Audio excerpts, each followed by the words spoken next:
My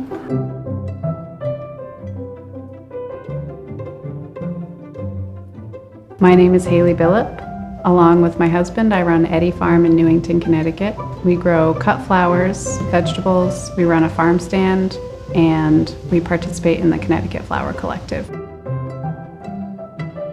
We started in 2011 when we moved from Colorado to take over from some tenants after my grandparents passed away in the early 2000s.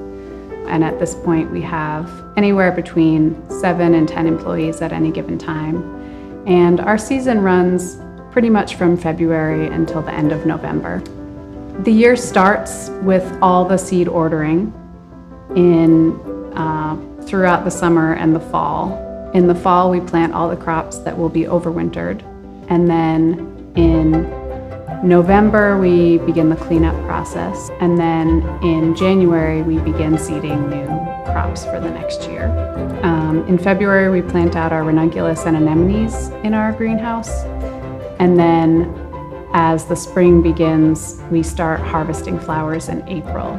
And then we start harvesting vegetables. In July, we open our farm stand. And throughout that entire time, we're harvesting and selling flowers.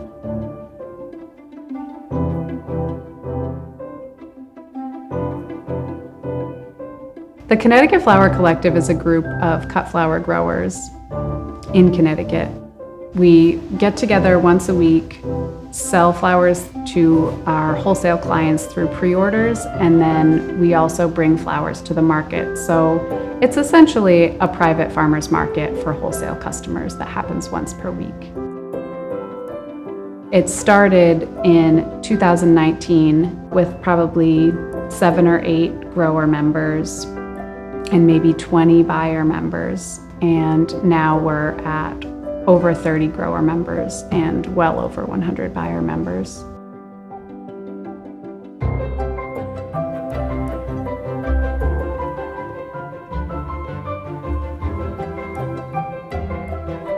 Andy and I came to live here in 2011. We were in our mid-20s.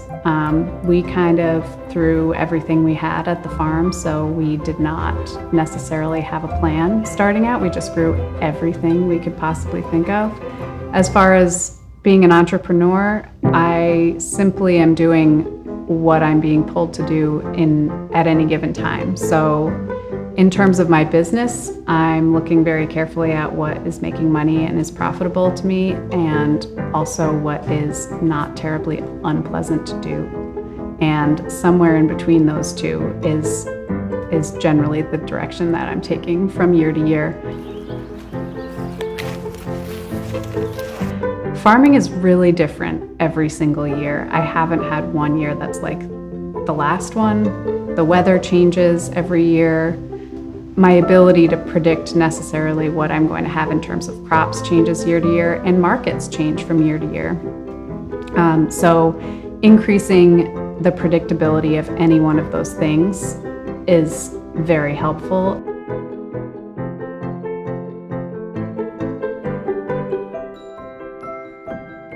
I think the biggest challenge that any farmer faces is the weather and the unpredictability of the climate, particularly warming. Ultimately, climate change is obviously very bad. So our biggest challenges last year, it was drought. This year, it was flooding. We've learned how to cope with those and still grow successfully. Being a part of the Flower Collective has been hugely important to me for a lot of reasons. There are so many extremely talented growers in our state. There are so many extremely talented floral designers. The desire for those people to work together is very strong, but the logistics of it has been very difficult for people in the past. Either designers have to know many different farmers and travel from farm to farm to pick up product, or farmers have to drive all over the state delivering to different designers. Our business is definitely both hyperlocal and regional. So our vegetable business is hyperlocal because Typically, our customers are coming from our town. However, a specialty product like cut flowers obviously needs to travel a certain distance, and that business is very regional. The principal goals in terms of selling flowers for me is to get as much local product into every event in New England, a higher percentage of local per event. One, because I know it's going to look better and be more profitable for the designer, both artistically and financially, but also because it's so much better for the environment to have the flowers not traveling. When a customer buys a flower from a local farm rather than a wholesaler, they're reducing their carbon footprint. The amount of travel fuel is greatly reduced. And then also the quality is generally a lot higher. So a fresh flower that is used in an event on Saturday, if it's purchased from a wholesaler, could have been picked 3 weeks ago. If it's purchased from a local grower, it's likely to have only been picked a few days before the event. And so the actual freshness and beauty of the flower and the longevity of the flower is extremely different. The collective is really, in my opinion, in its infancy. There's so much potential for the growth of that organization, including being a wonderful source of income for a much larger group of farmers, being an amazing resource for a lot of designers, being a place where we can provide a steady job for several people and part-time jobs for several more people.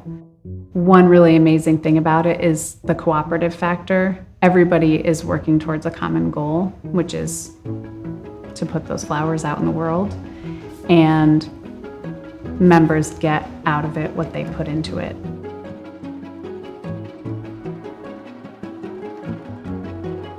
Farming is really difficult, and the amount of stamina that's required year after year can be very taxing. And so maintaining your goals in sight and trying to identify your specific goals and successes every year is a really important part of the farming season.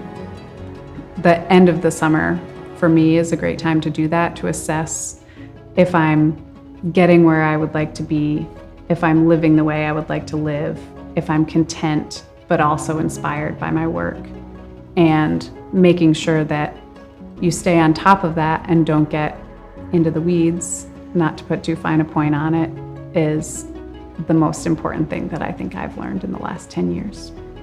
Happy farming.